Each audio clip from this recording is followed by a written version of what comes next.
कायदा दाखवायचा आहे, त्यांना सांगायचं आहे कोर्ट आमच्या सोबत आहे, त्यांना सांगायचं आहे मुख्यमंत्र्यांचे आदेश आमच्याकडे आहे, तुम्ही कुठल्या अधिकाराने आमचे घरं पाडता. म्हणून उद्या सकाळी 10 वाजता महानगरपालिका आयुक्ताच्या शासकीय घरासमोर दिल्ली गेटला तुम्ही या. तिथे आल्यानंतर आपण चर्चा करू. आपलं घर किती स्क्वेअर फीटचं आहे, किती पत्र्याचं आहे, लोड बेरिंगचं आहे, स्लॅबचं आहे, बोर आहे, काय काय आपल्याकडे आहे, आपण किती दिवस टॅक्स भरला, ज्या ज्या गोष्टी आपल्याकडे आहे त्याचा उद्या पुरावा द्या.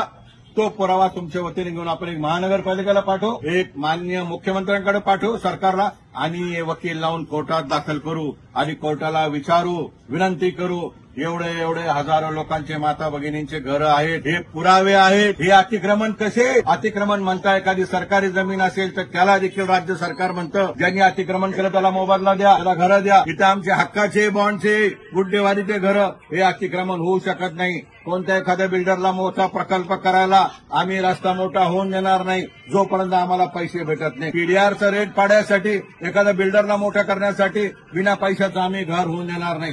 तुम्हाला रोडला कॉन्ट्रॅक्टरला काम द्यायचंय, त्या कॉन्ट्रॅक्टरला काम देण्यासाठी रस्ता मोठा करणार असाल बिना मोबदल्या, ते आम्ही होऊन देणार नाही. तुम्ही शहरामध्ये दादागिरी करत असाल तर ती दादागिरी आम्ही मोडीत काढू. कायद्याच्या भाषेमध्ये तुम्हाला सांगतो, तुम्ही सर्वजण घाबरू नका. उद्या या, आपण निश्चित आपला विजय होईल एवढा शब्द मी तुम्हाला देतो. उद्या मी आपली वाट पाहतो, आपली रजा घेतो. मला यायला उशीर झाला त्याबद्दल मी माफी मागतो.